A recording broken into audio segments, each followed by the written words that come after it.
Iglesia Cristiana La Familia presenta un mensaje a la luz de la palabra. Con el pastor Bernardo Ríos. A continuación.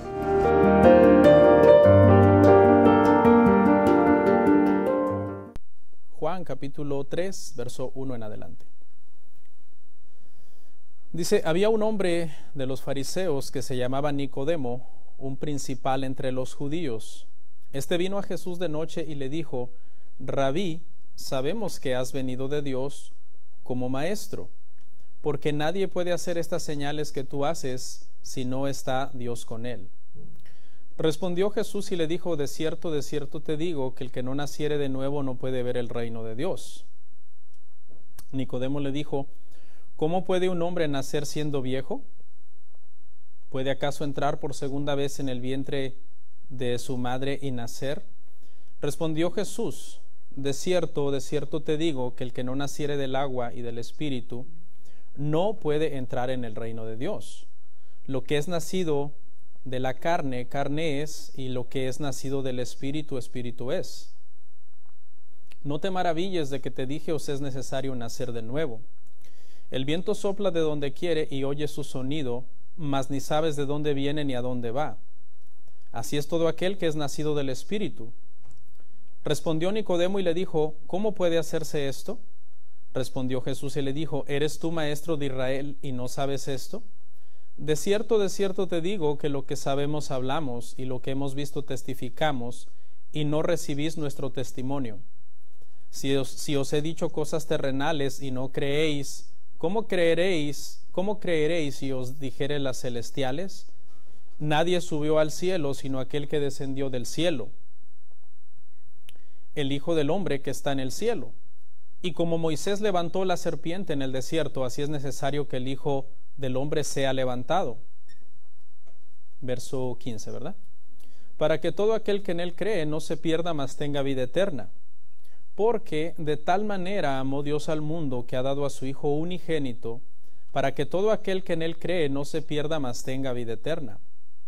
Porque no envió Dios a su Hijo al mundo para condenar al mundo, sino para que el mundo sea salvo por él. El que en él cree no es condenado, pero el que no cree ya ha sido condenado, porque no ha creído en el nombre del unigénito Hijo de Dios. Y esta es la condenación, que la luz vino al mundo, y los hombres amaron más las tinieblas que la luz, porque sus obras eran malas. Porque todo aquel que hace lo malo aborrece a la luz, y no viene a la luz para que sus obras no sean reprendidas. Mas el que practica la verdad viene a la luz para que sea manifiesto que sus obras son hechas en Dios. Vamos a orar y a darle gracias al Señor por su palabra.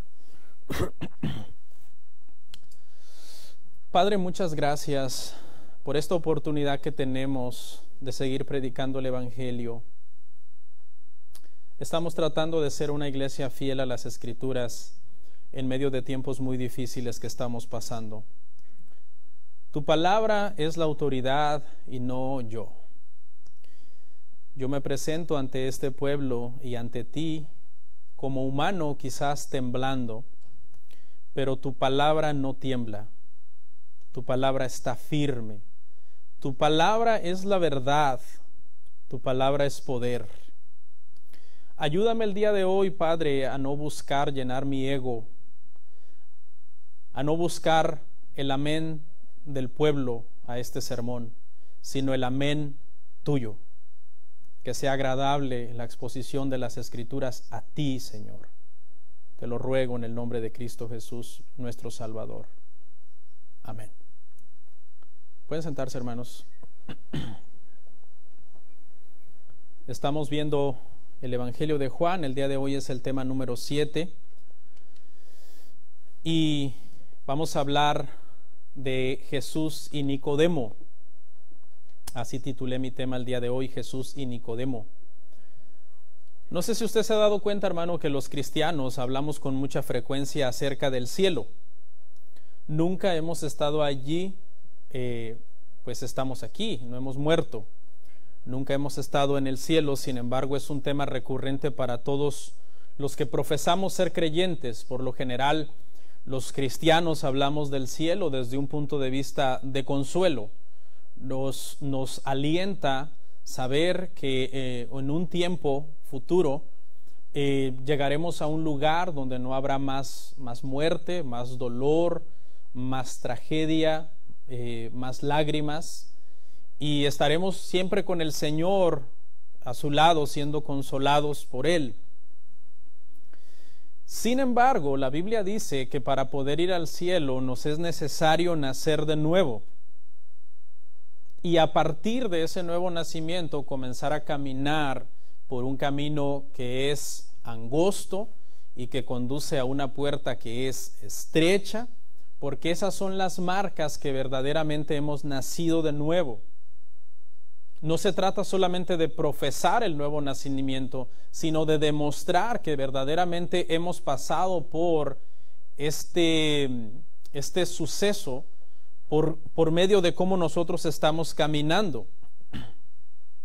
Todo mundo anhela ir al cielo, pero lamentablemente, de acuerdo al tema que vamos a ver el día de hoy, si la persona no ha nacido de nuevo, no va a ir al cielo por mucho que anhele ir al cielo, porque el cielo no se gana por medio del anhelo, ni por medio de las obras. Es algo que Dios da a aquellos que pasan por este proceso de regeneración, de ser justificados en la fe.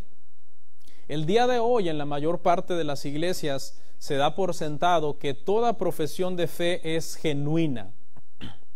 O sea, que se dice que todo aquel que diga ser cristiano, sí lo es. Y dicen que no debemos de cuestionar el fruto de nadie, que nosotros no somos Dios, que no conocemos el corazón. Con esto en mente, muchas iglesias y muchos pastores se conforman entonces con que la gente simplemente asista a la iglesia y haya en algún momento determinado de su vida repetido una oración para afirmar que esta persona es un hijo de Dios. Sin embargo, la Biblia nos manda a examinarnos rigurosamente para ver si nosotros estamos en la fe. Segunda de Corintios 13:5. Y también nos manda a conocer a la gente que nos rodea en la iglesia por medio de sus frutos. Lucas 6:43 al 44. Porque el buen árbol no da frutos malos y el árbol malo no da frutos buenos.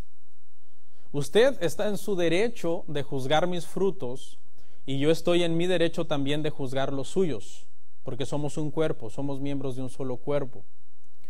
Usted está en su derecho de corregirme si mis frutos no son dignos de arrepentimiento, y yo también estoy en mi derecho de corregirle a usted si sus frutos no son dignos de arrepentimiento, porque usted, al profesar fe y al profesar haber nacido de nuevo, debe de estar caminando en un camino angosto, que conduce a una puerta estrecha. Y cuando hablamos de este camino angosto, estamos hablando de un camino donde nos hemos negado a nosotros mismos y estamos esforzándonos por hacer la voluntad del Señor. Su vida cristiana es personal, pero no es privada. No es lo mismo. Es personal porque es deber de usted cuidar su vida espiritual, su vida cristiana. Es deber de usted orar, es deber de usted leer las Escrituras, es deber de usted hacer devocionales en casa con su familia, es deber de usted evangelizar, es deber de usted evangelizarse, y en ese sentido su vida cristiana es personal, pero no es privada en el sentido de que usted debe dar cuentas, y en el momento en que usted no esté dando los frutos que debería de dar como buen árbol, entonces debe de ser cuestionado. Debe de entender que nuestras vidas, hermanos, son como libros abiertos a todos los que nos miran. No es privada nuestra vida cristiana. El día de hoy vamos a ver una de las tantas conversaciones que Jesús tuvo con gente que se acercó a él intrigado por la cuestión del evangelio y por la cuestión de la salvación. A lo largo de su ministerio, Jesús tuvo muchas conversaciones con personas que lo querían seguir, y esta es una de ellas. Esta es más exhaustiva que otras. Algunas otras personas solamente les dedicó un par de versículos los escritores para decirles dijo esto y los despidió, o les dijo tal cosa y se fueron tristes. Pero a Nicodemo le dedica prácticamente estos 21 versículos, es la conversación con Nicodemo. Y vemos, hermanos, que Cristo jamás se puso a negociar con nadie el evangelio y la salvación. Siempre Jesús fue directo, corrigió a las personas que venían con malas interpretaciones teológicas. A este religioso que era un maestro de Israel lo corrige en las nociones que él tiene acerca de la salvación. A Jesús no le importaban las respuestas superficiales al evangelio. Él ahondaba en el corazón de la gente para ver si la conversión de la persona era genuina. Conocía muy bien, obviamente, también el corazón. Y la única razón por la que escudriñaba el corazón de la gente era para que ellos conocieran su corazón, y no porque él no lo conociera, porque vimos en el pasaje pasado que dice que sabiendo que habían personas que profesaban una fe falsa en él, no se fiaba de ellos, porque él conocía el corazón. No estaba interesado en seguidores falsos. Jesús nunca estuvo interesado en seguidores falsos, ni lo está actualmente. A muchos seguidores falsos dice que en aquel día les dirá: apartaos de mí, hacedores de maldad, yo nunca los conocí. Aunque hayan sido gente que en su momento le llamaron Señor, Señor, y hayan dicho que en su nombre hicieron muchas cosas. Para ejemplo, el joven rico.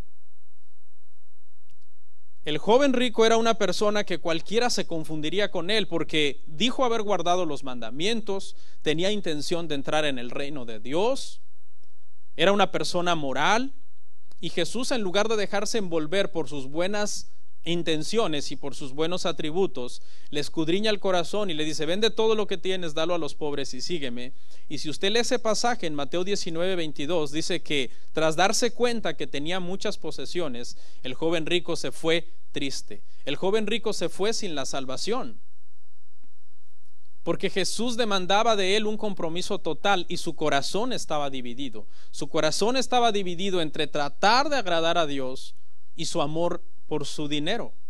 En Juan 6:66, cuando lleguemos ahí próximamente, veremos cómo dice que cuando Jesús les exponía claramente el evangelio a las personas que lo estaban siguiendo y lo que implicaba verdaderamente ser cristiano, muchos lo dejaban y se apartaban y ya no lo seguían. Porque Jesús compara la conversión genuina con la muerte. Una analogía que Jesús usa para la conversión genuina es la muerte. Les dice: ¿quieres ser mi discípulo? Niégate a ti mismo, toma tu cruz y sígueme. Y eso no resultaba agradable para las personas. En Lucas capítulo 9, 57 al 62, lo lee usted en casa, hay tres grupos que querían seguir a Jesús. Uno que le dijo: ¿sabes qué? Primero déjame ir a enterrar a mi padre, luego vendré y te seguiré. Y Jesús le dijo: deja que los muertos entierren a sus muertos, tú ven y sígueme. El otro le dijo: solamente déjame ir a mi casa, déjame despedirme de los que están allí y entonces vendré y te seguiré. Y el Señor le dijo: el que poniendo la mano en el arado mira hacia atrás no es digno de mí. Y el otro, el tercer grupo que estaba aquí en este pasaje, no habían medido el peligro de ser discípulos de Jesús, así que le dijo: mira, las aves tienen nidos, las zorras tienen guaridas, pero yo no tengo donde recostar la cabeza. Y lo que le estaba diciendo es: ¿estás seguro que me quieres seguir? Porque ser cristiano no es fácil, pero como siempre digo, ¿verdad? Es más difícil una vida sin Dios. Vamos a dividir este sermón, hermanos, en dos secciones. Primero vamos a estudiar del verso 1 al 10, y en esas dos secciones vamos a ver la conversión entre Jesús y Nicodemo, y vamos a ver tres aspectos de esta conversación. Primero, vamos a ver cómo Nicodemo anda haciendo una averiguación más profunda acerca de Cristo. Él está intrigado por saber más de él. Segundo, vamos a ver lo que Cristo le revela a Nicodemo acerca de la salvación. Y tercero, la acusación que Jesús hace a Nicodemo, quien creía que era salvo y descubrió que no lo era. Luego, en la segunda sección, hermanos, del verso 1 al 21, vamos a ver cómo Cristo ofrece la salvación, y este ofrecimiento genera tres escenarios. El primero, el problema de la incredulidad. El segundo, la respuesta a la incredulidad. Y el tercero, los resultados de la incredulidad. Vamos a ver entonces en el verso 1 al 3 la averiguación de Nicodemo en la primera sección. Verso 1 al 3, vaya siguiéndome ahí. Había un hombre de los fariseos que se llamaba Nicodemo, un principal entre los judíos. Este vino a Jesús de noche y le dijo: Rabí, sabemos que has venido de Dios como maestro, porque nadie puede hacer estas señales que tú haces si no está Dios con él. Respondió Jesús y le dijo: de cierto te digo, que el que no naciere de nuevo no puede ver el reino de Dios. Aquí vamos a ver entonces, hermano, la investigación que Nicodemo comienza a hacer acerca de Jesús. Esta investigación usted la tiene que entender en el contexto del último pasaje que vimos la semana pasada. El último pasaje que vimos la semana pasada es cuando Cristo, después de la Pascua, se queda en Jerusalén, hace milagros, y muchos por esos milagros tienen una manifestación de fe superficial. Dice que creyeron en él porque vieron los milagros, pero que Jesús no se fiaba de ellos porque conocía el corazón, porque la fe de ellos era superficial. Es probable entonces, en base a esto, que Nicodemo estuvo dentro de ese grupo de personas que, tras ver los milagros que Jesús hizo en Jerusalén, él busca una oportunidad para estar a solas con Jesús, poder investigar más sobre él, porque había quedado intrigado. Entonces ese es el contexto del pasaje anterior, y entonces en base a esto deducimos que Nicodemo viene a Cristo con una fe superficial, y que Cristo no se fía de Nicodemo, porque Cristo conoce que su corazón está errado teológicamente y doctrinalmente, no es salvo. Nicodemo es un nombre griego que significa vencedor sobre las personas. Era miembro de los fariseos, nos dice el verso 1, el partido más religioso, por decir algo, de Israel, aunque los saduceos eran más ricos y más de orden sacerdotal. Sin embargo, los fariseos tenían mucha influencia porque eran más. Se cree que para tiempos de Jesús había 600 saduceos comparado con 6,000 fariseos, y eran más en número. De aquí precisamente es de donde viene una noción errada de Nicodemo de ser salvo, precisamente de la religión que él practica, porque fariseo significa separado, y lo que quiere decir es que eran separados del resto del pueblo en cuanto a la observancia de la ley de Moisés y de las tradiciones, de alguna tradición oral que también ellos habían añadido a la ley. Este grupo se cree, según historiadores, que nació en el periodo intertestamentario, que fueron los 400 años de silencio entre Malaquías y Mateo, y en ese tiempo nació esta secta que primero se llamaban los hasiditas, que quiere decir los piadosos, y de ahí fue que con el paso del tiempo se volvieron los fariseos. Una de las principales características de estos hasiditas es que se oponían de una forma bien encarnizada a lo que era la helenización en ese periodo, ¿verdad? Porque sabemos que en ese periodo del silencio vivió Alejandro Magno, y la helenización consistió en que la cultura griega estaba prácticamente adoctrinando al mundo con su filosofía, con su lenguaje principalmente. Entonces eran muy celosos. Nicodemo era un hombre muy celoso de la ley, pero en Romanos 10:2 vimos que su celo no era conforme a ciencia. Era un celo más ritualista y religioso, que consistía en tener un alto concepto de sí mismos y menospreciar prácticamente a las personas que no hacían lo que ellos hacían, como ayunar una vez por semana, usar largas filacterías, hacer oraciones en las esquinas donde las personas los alabaran y los llamaran rabís. Su fe realmente no era conforme a ciencia. Jesús llamó a los fariseos ciegos, guías de ciegos, en Mateo 15:14. Esa es la condición espiritual entonces de Nicodemo. Se intrigó por Cristo y por sus milagros. Su fe no es genuina. Su realidad es que él está fundamentado en su religión. Pero nos dice también el pasaje, hermanos, que no es cualquier fariseo, sino que es un principal entre los judíos. De esto se deduce que probablemente Nicodemo es miembro del Sanedrín, que es un grupo que gobernaba la nación en Israel. Tenían varios privilegios, pero no eran autónomos, porque solamente gobernaban hasta donde Roma se lo permitía. Y este Sanedrín fue, según la tradición judía, fue puesto en Israel como la forma de gobernar a la nación, basado en Números 11:16 a 17, donde del Señor le dice a Moisés que llame 70 ancianos para que ponga el espíritu de Moisés en estos ancianos y lo puedan ayudar entonces a dirigir la nación. Y tomando eso como un modelo, entonces fue que inventaron el Sanedrín. Bueno, si Dios usó esta estrategia en el pasado de usar a Moisés como líder de otros 70 para poder gobernar a la nación, entonces organicemos de la misma forma en el país una forma de gobierno. Y se cree entonces que para los tiempos de Esdras comenzaron ya a organizar que el sumo sacerdote y 70 ancianos fueran el Sanedrín de la nación para poder juzgar a la nación. Su poder era limitado porque ellos podían arrestar a alguien como arrestaron a Jesús, lo podían juzgar como juzgaron a Jesús, pero no lo podían matar. Hasta ahí Roma no se los permitía. Por eso es que cuando ellos deciden matar a Jesús, lo tienen que entregar a Roma y manipular a la gente para decir que pidieran que fuera crucificado. Entonces su poder era limitado. Pero volviendo al texto, este hombre que les acabo de describir y todas sus características, dice entonces que vino a Jesús de noche. Y esta es una de las razones que se cree que viene de noche, es porque es miembro del Sanedrín. Él no quiere que el pueblo interprete que el Sanedrín en general está aprobando a Jesús. Él no quiere ser visto. Pero la otra razón es también porque es probable que tiene pena que los demás miembros del Sanedrín lo vean, que él se está asociando con Cristo, quien la mayor parte de personas a estas alturas ya comienzan a decir de él que es una persona, ¿verdad?, no grata. Pero en sí la hora no importa.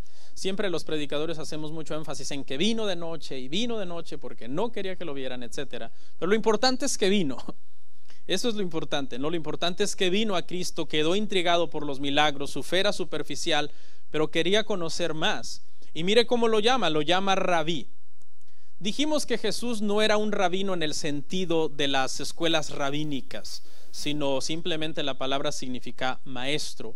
Y la razón por la que lo está llamando rabí es porque vemos en Nicodemo un respeto, lo está tratando de un igual. Nicodemo era un rabí, Nicodemo era un maestro y está tratando como igual a Jesús también. Por lo menos vemos que no vino con hostilidad, como veremos muchos otros escenarios más adelante en Juan, donde gente vino con la espada en la mano prácticamente, de una forma hostil hacia Jesús. Y mire lo que le dice: sabemos que has venido de Dios como maestro.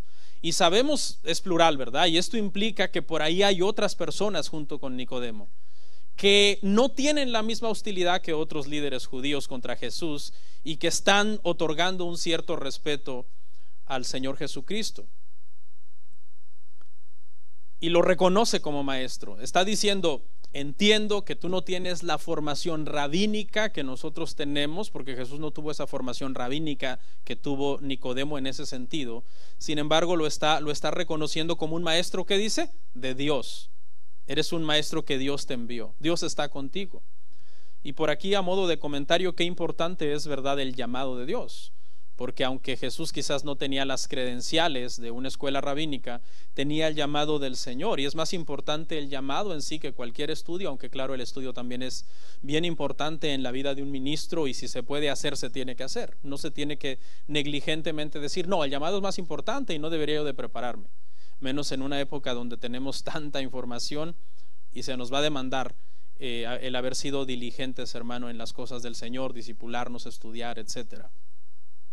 Mire lo que dice Nicodemo: nadie puede hacer estas señales que tú haces si Dios no está con él. Reconoce las señales y se las atribuye a que Dios está con él, pero en el pasado también ya mucha gente había hecho señales porque Dios estaba con ellos. Elías, Eliseo tuvieron ministerios súper milagrosos. Eliseo de una manera tremenda hizo cosas extraordinarias. Y hasta aquí no está diciendo en sí, no le está dando todo el título que Jesús realmente tiene al hacer señales. Pero en base a estas señales, Nicodemo comienza a preguntarse: ¿será este el Mesías? Y viene con esa duda en su corazón. Jesús le responde: de cierto te digo que el que no naciere de nuevo no puede ver el reino de Dios. Dice que Cristo no le dijo: sí, ¿qué te parecieron los milagros? ¿Te gustaron? Jesús inmediatamente cambia de tema y se va al corazón del asunto, que es el asunto del corazón. Una vida transformada por medio del nuevo nacimiento. Jesús sabe que las señales que Nicodemo ha visto, las señales que él está mencionando, solo han creado en Nicodemo una fe superficial. Y el Señor lo que quiere realmente en Nicodemo es un corazón transformado, y no se puede transformar un corazón a menos que se nazca de nuevo. Y le dice, nadie puede entrar al reino de Dios a menos que nazca de nuevo. En la teología, al nuevo nacimiento también se le llama la regeneración. Consiste, en pocas palabras, en Dios milagrosamente darle vida eterna a una persona que estaba muerta en sus delitos y pecados. Vea el contraste. La persona está muerta en delitos y pecados. La regeneración consiste en que el Espíritu Santo haga un milagro de transformación en el corazón de esta persona, y esta persona llegue a ser una nueva criatura, ahora con una nueva naturaleza en Dios, para ser ahora entonces un hijo de Dios. Esta palabra aquí, reino de Dios, hermano, tiene dos trasfondos. Primeramente, sabemos que Dios reina sobre todo. En ese sentido, Dios es el rey sobre toda la creación desde hoy siempre lo será. En el pasado, en el presente, en el futuro, Dios es el rey. No hay nada en este universo que suceda si no es porque Dios lo permite. Él es soberano, ¿okay? Pero aquí, en este caso, se refiere al reino de la salvación. Y lo que quiere decir es que este reino espiritual es al que nosotros entramos cuando nosotros nacemos de nuevo. Nosotros ya estamos en el reino de Dios en ese sentido, porque hemos sido salvados, nosotros los que ya nacimos de nuevo. Porque eso es algo que también, hermano, verdad, ya lo hemos dicho, pero creo que vale la pena repetirlo, porque siempre habrá gente nueva quizás viéndonos por internet o que nos visita, que el nuevo nacimiento no es un proceso, es un suceso, es un evento súbito. No sabemos exactamente cuándo sucede, porque por eso es un misterio, se usa una ilustración del viento para poder ejemplificarlo, pero de que sucede, sucede, y se ven los frutos en las vidas de las personas. Entonces Nicodemo sabe el tema del reino. Cuando Jesús le habla del reino, Nicodemo dice, bueno, de aquí soy, hablemos del reino. Pero el concepto de Nicodemo del reino es que puedes llegar ahí por ser descendiente de Abraham, por estar circuncidado y por guardar ciertos rituales. Por cuán activo eres en tu religión. Eso es lo que Nicodemo ha entendido acerca del reino. Y Jesús le dice que no, que nadie puede entrar en el reino sin experimentar el nuevo nacimiento. Debió de haber sido muy duro para Nicodemo de poder oír esto, porque prácticamente lo que Jesús le está diciendo a Nicodemo es: Nicodemo, ¿tú sabes todo el récord que tienes como fariseo, como judío principal, en el Sanedrín, como hombre importante en la nación? Sí, sé todo ese récord, ¿okay? Anúlalo porque no sirve para nada, tienes que empezar de cero. Entonces fue bastante chocante, si usted quiere, para Nicodemo escuchar este tema del nuevo nacimiento, como Cristo lo comienza a desarrollar a continuación. Ser judío no le ayudaba en nada, ser fariseo no le ayudaba en nada, ser del Sanedrín no le ayudaba en nada, ser un judío importante no le ayudaba en nada. Cuando él ponía todo eso en renglones y le ponía el signo de más para sumarlos, para ver cuánto le ayudaba en la salvación, era cero. No lo acercaba ni un milímetro a la salvación. Esta es entonces la averiguación de Nicodemo. Ahora vemos lo que Cristo le revela, verso 4 al 8. Nicodemo le dijo: ¿cómo puede un hombre nacer siendo viejo? ¿Puede acaso entrar por segunda vez en el vientre de su madre y nacer? Respondió Jesús: de cierto te digo, que el que no naciere de agua y del Espíritu no puede entrar en el reino de Dios. Lo que es nacido de la carne, carne es, y lo que es nacido del Espíritu, Espíritu es. No te maravilles de que te dije, os es necesario nacer de nuevo. El viento sopla de donde quiere y oye su sonido, mas ni sabes de dónde viene ni a dónde va. Así es todo aquel que es nacido del Espíritu. Sorprendido por la declaración de Jesús, inmediatamente viene Nicodemo y pregunta: ¿cómo puede un hombre nacer siendo viejo? ¿Puede acaso entrar por segunda vez en el vientre de su madre y nacer? Pareciera un poco sarcástica, pero realmente cuando lees todo el contexto no está siendo sarcástico. Nicodemo es un hombre inteligente. Nicodemo sabe que no es literal lo que Jesús le está diciendo, pero Nicodemo sigue la línea de la metáfora. Dice: ok, me estás hablando de algo real, entonces te voy a seguir la línea para ver a dónde vamos a llegar con esta analogía. Y lo que Jesús en realidad le está diciendo entonces es que la cuestión de la salvación no es una cuestión de sumar obras ni esfuerzos, sino de cancelar todo y volver a empezar, porque eso es nacer de nuevo. Por ejemplo, yo ahorita tengo Mejor no les digo mi edad. No, sí tengo 40 años, ya próximamente voy a estar de cumpleaños próximamente. Pero si alguien me dijera, pastor, usted tiene que nacer de nuevo, literalmente hablando, esa es una analogía, ¿qué me está diciendo? Que tengo que volver a empezar. No, literalmente hablando, yo nací en 1980 y si me tocara, no creemos en la reencarnación, ¿no? Que no se vayan a confundir, pero estamos poniendo un ejemplo de que lo que realmente el Señor le está diciendo a Nicodemo es: tienes que volver a empezar para poder ser salvo, empezar de cero. Esto lo dejó bastante perplejo, hermanos. Este fariseo había hecho muchos esfuerzos y sus esfuerzos no habían contribuido en nada a su salvación. Lo está llamando a declararse inútil. Le está diciendo: Nicodemo, declárate en bancarrota espiritual y tienes solamente la opción de arrojarte a los brazos de Dios y nacer de nuevo. Pastor, ¿cómo sabemos que esa interpretación es correcta? ¿Cómo sabemos que este fariseo realmente, cuando es confrontado por esta noticia de que Cristo le está diciendo que nazca de nuevo, realmente significa esto? Significa que mis obras no contribuyen absolutamente nada a mi salvación. Bueno, la interpretación es correcta porque la Biblia nos muestra que a un fariseo, exactamente igual que Nicodemo, le pasó exactamente lo mismo. Y no fue sino hasta que nació de nuevo que de verdad supo que era salvo. Y ese fariseo fue Pablo. Vamos a verlo en Filipenses 3:8 al 9. Filipenses 3:8 al 9, hermanos, nos deja ver que esta interpretación es correcta. Y ciertamente aún estimo todas las cosas como pérdida por la excelencia del conocimiento de Cristo Jesús, mi Señor, por amor del cual lo he perdido todo y lo tengo por basura para ganar a Cristo y ser hallado en él, no teniendo mi propia justicia, que es por la ley, sino la que es por la fe de Cristo, la justicia que es de Dios por la fe. Ahí está. A Pablo le había pasado exactamente lo mismo que a Nicodemo. Había sido un fariseo, ¿se acuerda? Dice: en cuanto a la ley, fariseo, irreprensible, celoso de la ley, aventajaba a muchos en su nación en cuanto a conocimiento y en cuanto a devoción.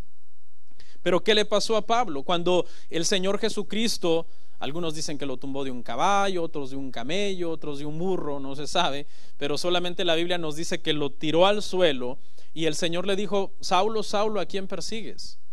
Y desde este momento, cuando Pablo nace de nuevo, él se da cuenta que entonces todo el récord de buenas obras y de haber sido un buen fariseo y de haber tratado de observar muchos rituales judíos no habían contribuido absolutamente nada en su salvación. Y dice: ¿saben qué? La justicia que yo necesito es la justicia que es por la fe en Cristo y no la justicia por la ley.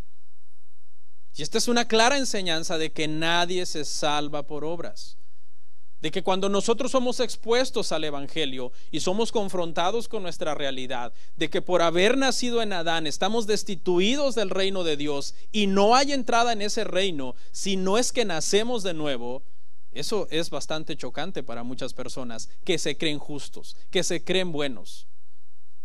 La gente que se cree justa y se cree buena son precisamente los que más se resisten a la fe, los que más se resisten a decir: tengo que confiar en Cristo para salvación y dejar de confiar en mí mismo.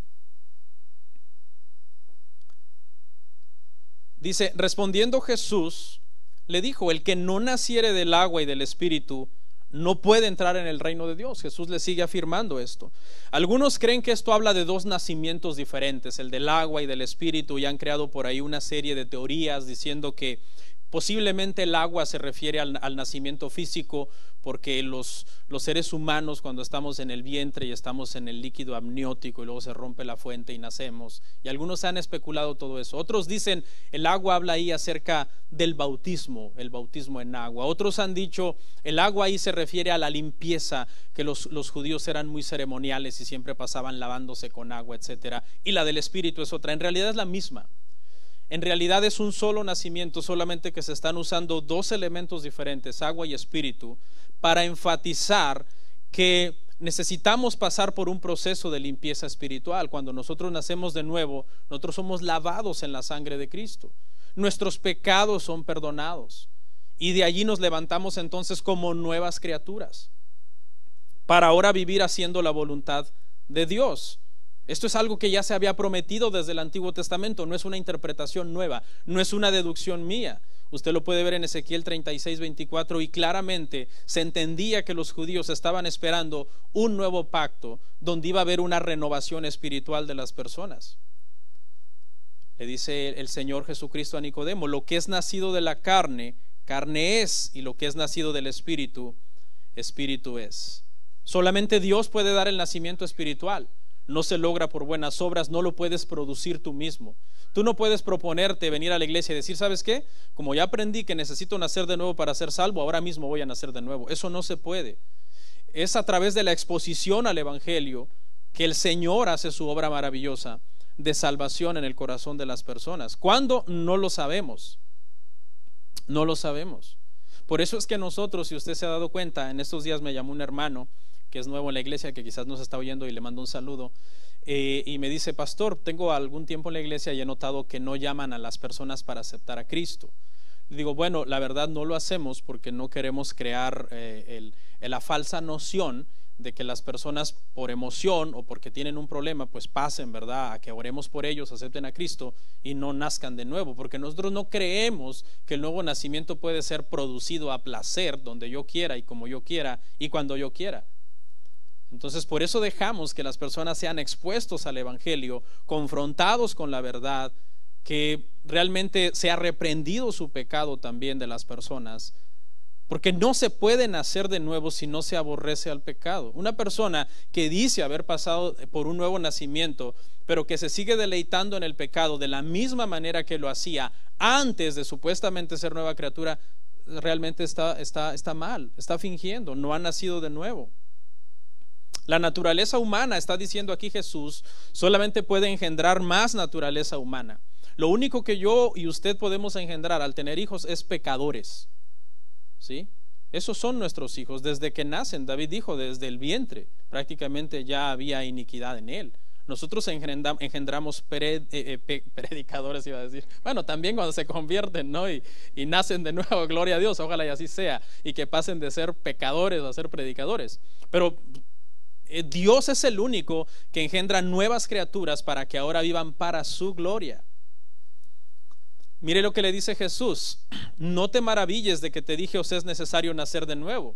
El Señor lo calma, le dice: tranquilo Nicodemo, no te maravilles, porque esto tuvo que haber resultado bastante chocante para él. Y le dice: es necesario, y esta palabra habla de que es imposible nacer de nuevo si no es por medio de Dios. ¿Sí? Es necesario nacer de nuevo para entrar al reino de Dios. ¿Qué necesita usted para entrar al reino de Dios? Si es necesario nacer de nuevo, es necesario nacer de nuevo. Así de sencillo. No son obras. Las buenas obras lo que hacen a la gente es hacerla orgullosa y arrogante y alejarlos de la fe. Le dice el Señor: el viento sopla de donde quiere. Ahora Jesús usa una ilustración, la ilustración del viento, para prácticamente enseñar. No me gusta mucho esta palabra porque en nuestro contexto actual las iglesias la malinterpretan, pero es un misterio. El nuevo nacimiento es un misterio. Le dice: así como oyes el sonido pero no sabes de dónde viene ni a dónde va, así es el que es nacido del Espíritu. Sabemos que en realidad la dirección general del viento la podemos determinar por los árboles. Por ejemplo, si yo miro a los árboles moviéndose en cierta dirección, yo puedo más o menos determinar de dónde viene el viento y a dónde se dirige. Pero aquí lo que quiere decir es que no sabemos dónde se origina el viento y no sabemos a dónde va a ir a terminar el viento. Quizás tuviste que un árbol se movió para allá, pero eso no significa que el viento va a seguir ese curso todo el tiempo.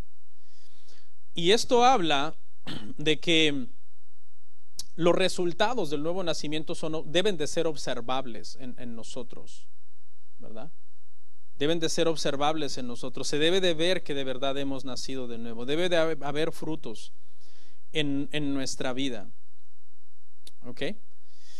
Y vamos a la tercera parte, Juan 3, 9 y 10. Ahora vamos a ver la acusación que Jesús le hace a Nicodemo tras explicarle el misterio del nuevo nacimiento y enseñarle el tema de la salvación. Ahora Jesús le hace una acusación a Nicodemo. Le dijo, respondió Nicodemo y le dijo: ¿y cómo puede hacerse esto? Respondió Jesús y le dijo: ¿eres tú maestro de Israel y no sabes esto? Nicodemo era un maestro reconocido, pero resultó ser un mal estudiante, porque aunque Jesús le dio la explicación y le dio una ilustración extra, Nicodemo siguió quedando con preguntas y le dice: ¿cómo puede hacerse esto? Porque él estaba tan habituado a su sistema religioso que no entendía realmente la obra de Dios en el corazón de una persona. Jesús le dijo: ¿eres tú maestro de Israel y no sabes esto? Debió de haberlo sabido ya, pero realmente no sabía cómo era que se obtiene la salvación. La religión separa a las personas de Dios cuando estamos hablando de una religión X que te promete salvación en un sistema religioso. Por ejemplo, una religión que le promete a las personas que por sus obras son salvos, esa religión separa a las personas de Dios. Acuérdese, hermano, que la palabra religión no siempre es mala. Mucha gente publica: Cristo es salvación, no religión. Bueno, está cerrado, porque religión significa religar y habla de unir tu vida a Dios, de volver a ligarte con Dios. Pero cuando se usa en una mala connotación de confiar en una religión para salvación, ahí es donde la religión entonces realmente no sirve. ¿Ok? Y ahora vamos a pasar entonces, hermano, a la segunda sección y vamos a ver el ofrecimiento de la salvación y la respuesta de incredulidad a la salvación. Vamos a leer el verso 11 al 13, Juan 3, 11 al 13. De cierto te digo que lo que sabemos hablamos, gracias, y lo que hemos visto testificamos, y no recibís nuestro testimonio. Si os he dicho cosas terrenales y no creéis, ¿cómo creeréis si os dijere las celestiales? Hermanos, desde que Adán cayó, el diablo se ha propuesto promover la mentira de que las personas pueden volver a Dios por sí mismos. ¿Ok? Rapidito. Usted sabe, Adán cayó, fue echado de la presencia de Dios, sacado del huerto, echado fuera. ¿Ok? Y desde ese tiempo siempre se ha tratado de promover la mentira por medio de la religión de las obras. La religión de las obras es el peor enemigo del verdadero evangelio, de que el hombre por sí mismo puede llegar y volver a Dios. Usted sabe aquella famosa ilustración de que hay una montaña y Dios está en la cima de la montaña, y entonces alrededor de la montaña hay muchos caminos y cualquier camino es bueno para poder llegar a la cima. Por eso todas las religiones en sí salvan y todas las religiones en sí son buenas, porque mientras la religión te esté ayudando a supuestamente tú por tus propios medios llegar a la cima, ya lo lograste. Y quizás uno va por un camino y tú por otro, pero no juzgues el camino de aquel, porque finalmente la meta es la misma. Eso es falso. El verdadero evangelio, los hombres están alrededor de la montaña y el Dios que está en la cima desciende de la montaña y salva al hombre que está abajo de la montaña. Ese es el evangelio verdadero, ese es el evangelio de la salvación por gracia, cuando nosotros somos expuestos al evangelio. ¿Ok? No se puede llegar a Dios por medios propios. Eso atenta contra la salvación por fe. Cristo le dice: de cierto te digo. Y hermanos, a partir del versículo 9 en adelante, cuando Nicodemo hizo su última pregunta, ahora esto ya deja de ser una conversación y se convierte en un discurso. Nicodemo no vuelve a hablar más. Desde la última pregunta que le hace en el verso 9, el Señor comienza ahora a explicarle y a enseñarle el tema de la salvación. Le dijo: hablamos lo que sabemos y testificamos lo que hemos visto, y no recibís nuestro testimonio. Y esto habla obviamente del constante rechazo que Cristo recibió y la predicación que él recibió pues en el contexto de los líderes, ¿no?, religiosos de Israel. Él les vino a enseñar que la salvación es por medio del nuevo nacimiento, y por lo general esa noción fue rechazada. Les dijo: si os he dicho cosas terrenales y no creéis. La fe de Nicodemo era una fe superficial, dijimos hace unos momentos. Por un lado, intelectualmente dijo: sabemos que has venido de Dios. Reconoció a Cristo, porque nadie puede hacer estas señales si Dios no está con él. Por un lado, desde su análisis intelectual, al ver los milagros que hizo Jesús, él dijo: este tiene que ser alguien grande, alguien importante. Pero el otro lado de la fe de Nicodemo, que era superficial, en ese lado él no estaba dispuesto a reconocer su pecado y a reconocer que necesitaba nacer de nuevo. Jesús le dice: ¿cómo creeréis si os dijere las cosas celestiales? No reconoció su pecado, hermanos, Nicodemo. Por tanto, no podía reconocer a Cristo como el Mesías. Se impresionó por los milagros, pero no estaba dispuesto todavía como aquel ciego de nacimiento. El ciego de nacimiento vio los milagros de Jesús y llegó el momento en que él se postró, y postrado lo adoró y lo reconoció como Dios. Entonces Nicodemo estaba a la mitad. Dice: wow, tiene que ser alguien grande, pero no estaba dispuesto a dar el paso que sigue, que era caer postrado y adorarlo. Lo reconoció como un igual, porque lo llama rabí, y viene y se pone de tú a tú con Jesús. Te respeto, sé que eres un maestro, eres un rabí. Lo reconoció de igual a igual, pero no lo quiso reconocer como a superior. Y ahí estuvo el problema. Tenía que reconocerlo como a superior, como el Mesías, y postrarse y adorarlo. Hoy mucha gente ve a Jesús simplemente como un excelente maestro de moral y sabiduría, y no hay salvación. Ese es la famoso conocimiento intelectual solamente de Cristo, diciendo: sí, reconozco que existió, pero no es sino hasta que nosotros verdaderamente doblamos nuestra rodilla y lo adoramos como Dios que podemos ser salvos.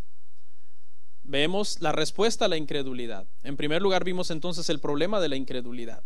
No se entienden las cosas celestiales, si no se entienden ni las terrenales, se está diciendo Cristo. O sea, no entiendes ni las terrenales y me vas a entender las celestiales, porque para el hombre, hermano, natural, dice que todas las cosas que son espirituales son locura.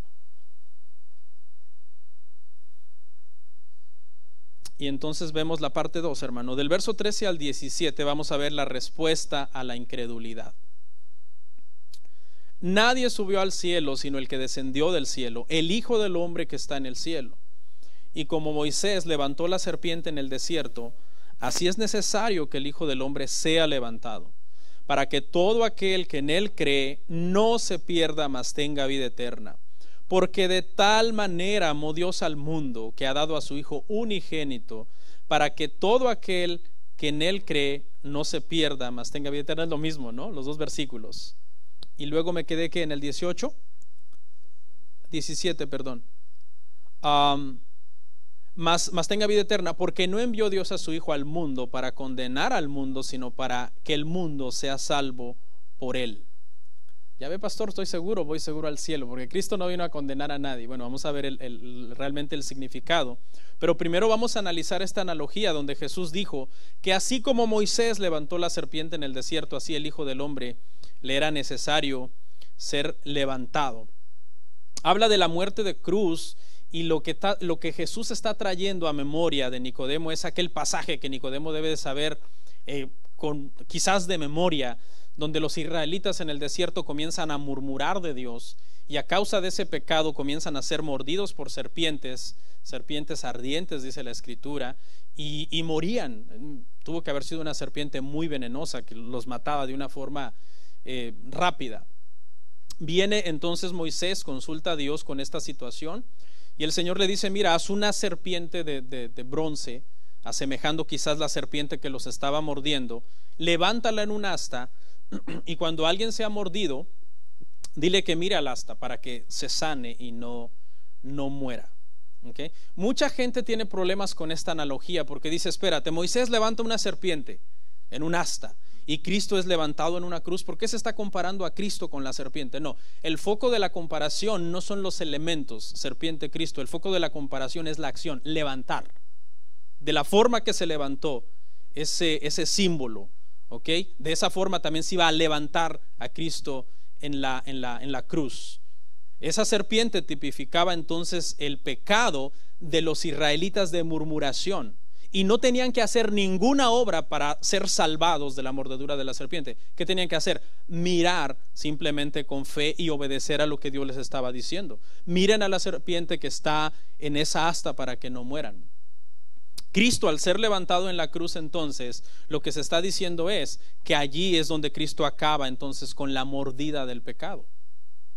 el pecado que está en el corazón de la persona. Cuando verdaderamente se nace de nuevo es cuando nosotros tenemos ese entendimiento de que Cristo murió por mí en la cruz del Calvario, que es por medio de mi fe en Él que yo puedo ser salvo.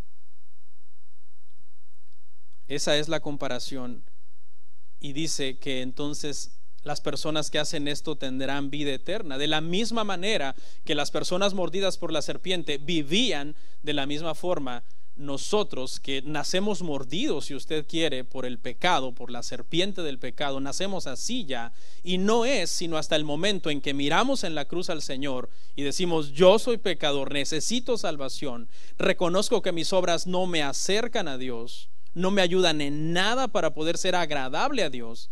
Es ahí cuando se produce todo esto que está enseñando Jesús, el tema del nuevo nacimiento.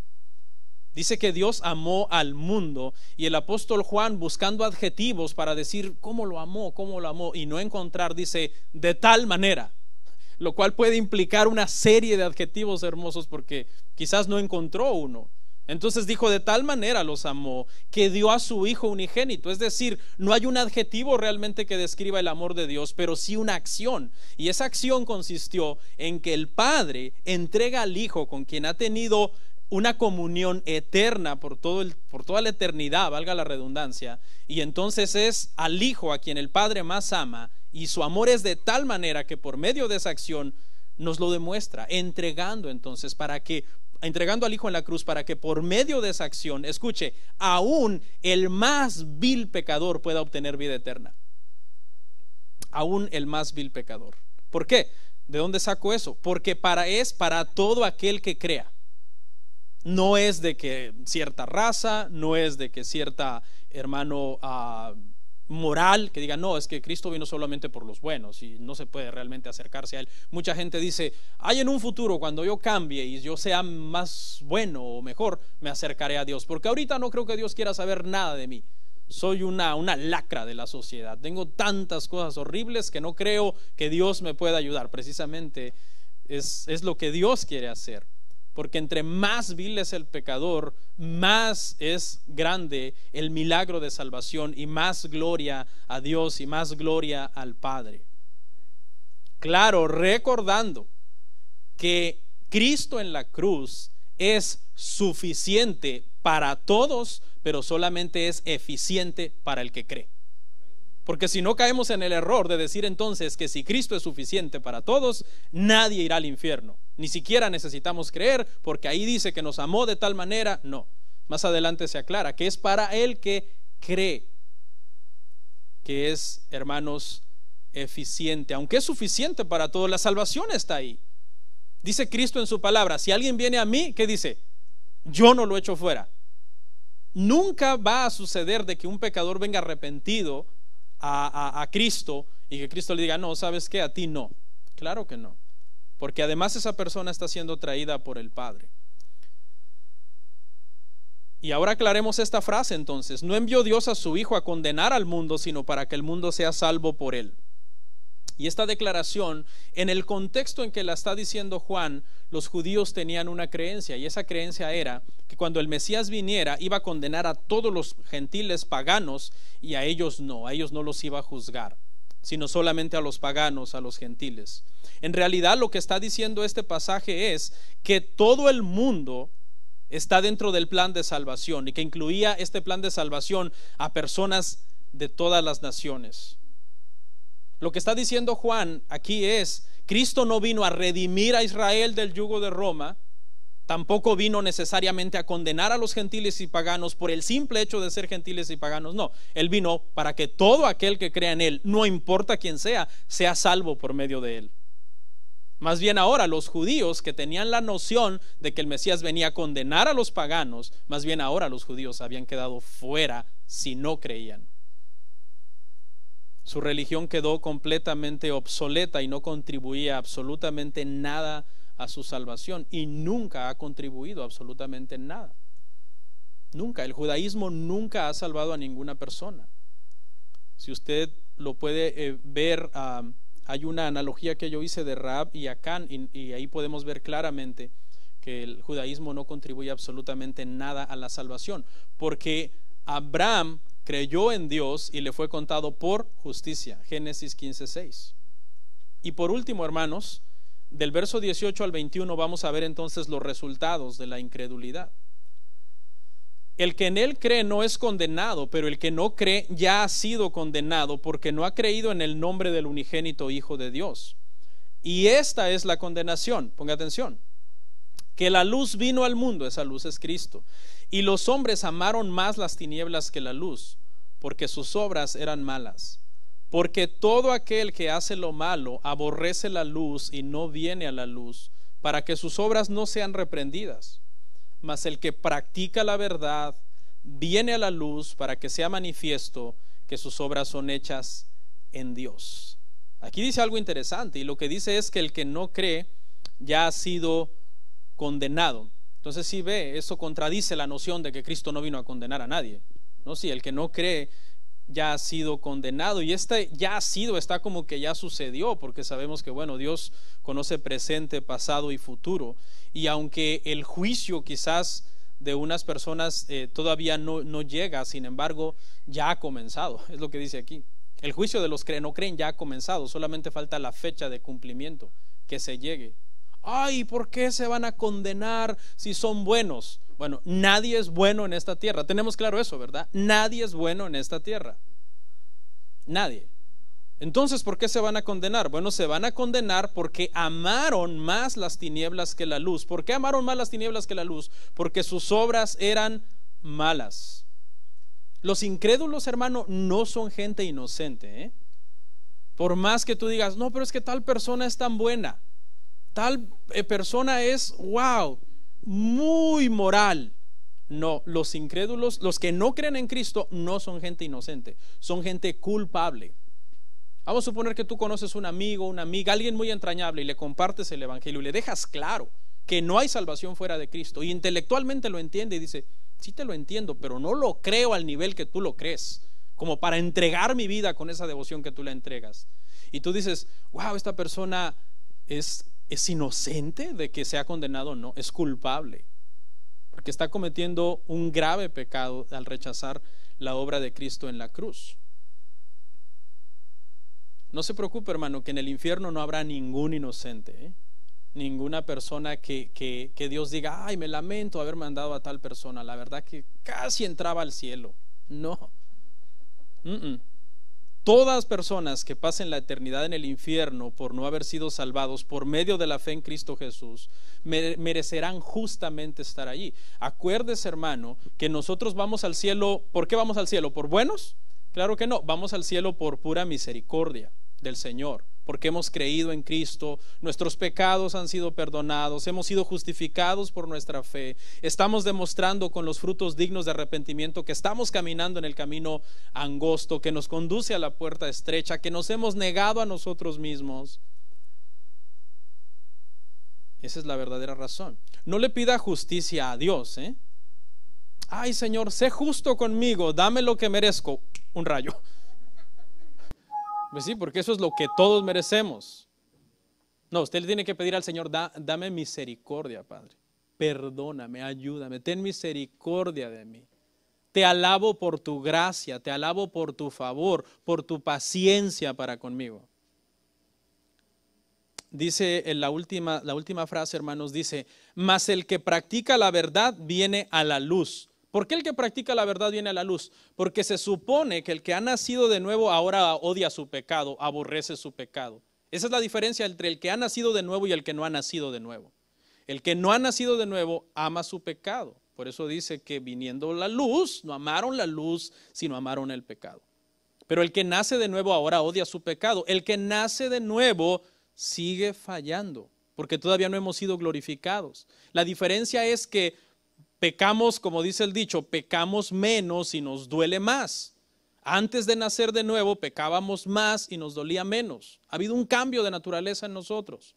¿Y qué hace cuando ya yo nací de nuevo y ahora yo peco y me duele más? ¿Qué produce ese dolor? Que con el paso del tiempo voy tratando de ser una persona que peca menos en las cosas que, por ejemplo, pecaba más antes. Eso es algo bien importante, hermano, para nosotros. Tenemos que estar avanzando en nuestra fe, porque si estamos en el mismo lugar no estamos creciendo. La Biblia nos manda a crecer, hermanos. Por ejemplo, repito un testimonio. Cuando me casé con mi esposa hace ya un montón de años, vamos a estar de aniversario este 15 de enero. Este 15 de enero, ya pronto, ¿eh? La semana que viene. Felicidades, mi amor. Yo tenía muchísimas formas de ser y de tratarla y de relacionarme con ella, de las cuales me avergüenzo ahora. ¿Sí?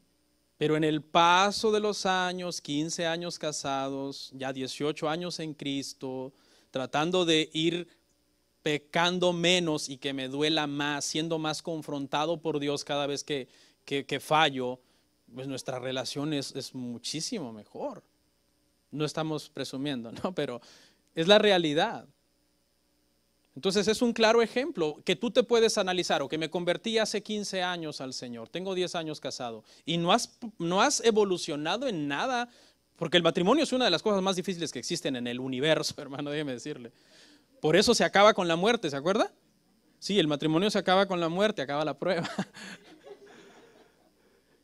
Y definitivamente que el matrimonio es algo que Dios puede usar para moldearnos bastante a nosotros, hermano.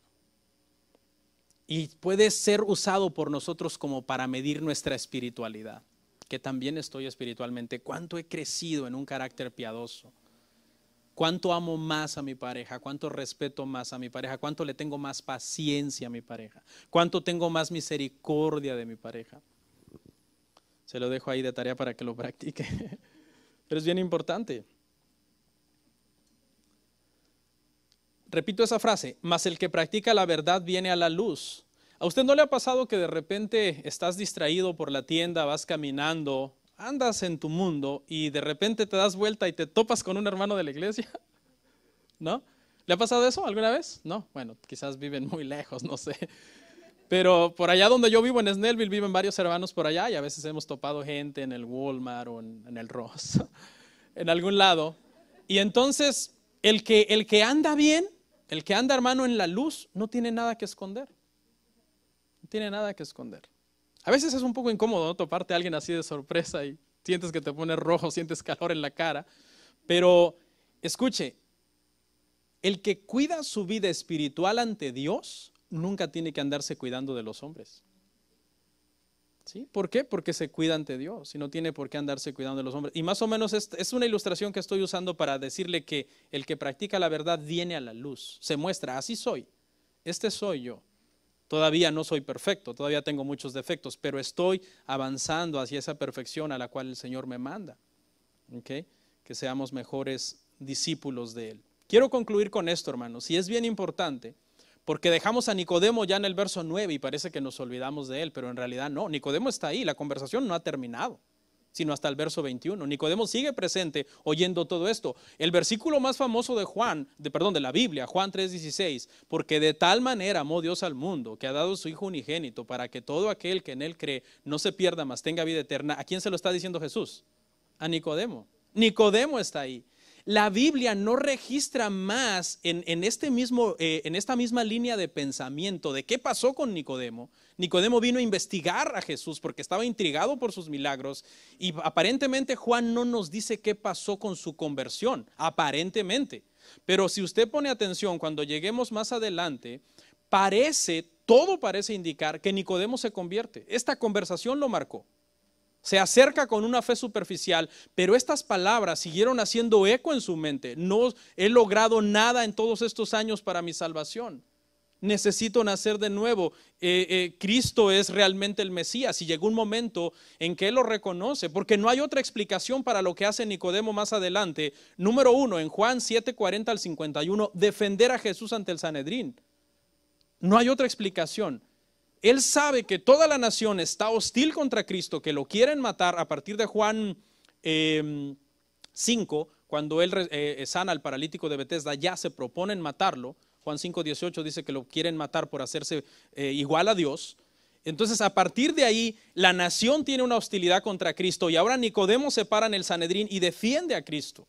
Pero la última escena es todavía más convincente de la conversión de Nicodemo, porque en Juan 19:38 al 39, cuando lleguemos ahí vamos a analizar estos pasajes.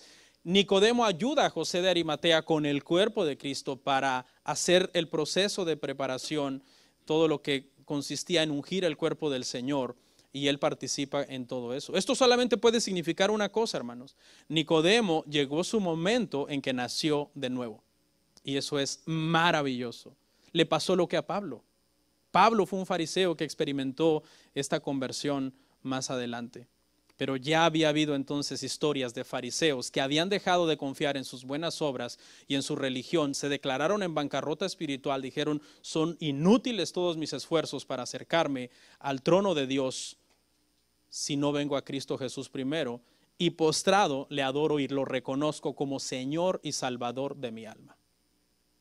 Y si tú estás oyendo esta palabra el día de hoy, y no estás en Cristo, esta es tu misma condición, estás en la misma condición de Nicodemo cuando vino a hablar con Cristo, confiando quizás en tus buenas obras, en que estoy joven, todavía no me voy a morir, ahí más adelante busco a Dios, ahorita todavía no tengo muchos planes que estorban si me meto a cristiano, esto estorba mis metas, mis sueños, no sé qué es lo que a ti te estará impidiendo que dobles tu rodilla ante Cristo, digas, tú eres Señor, tú eres mi Salvador, pero cualquier cosa que sea que te está deteniendo de esta decisión, no vale la pena esa situación.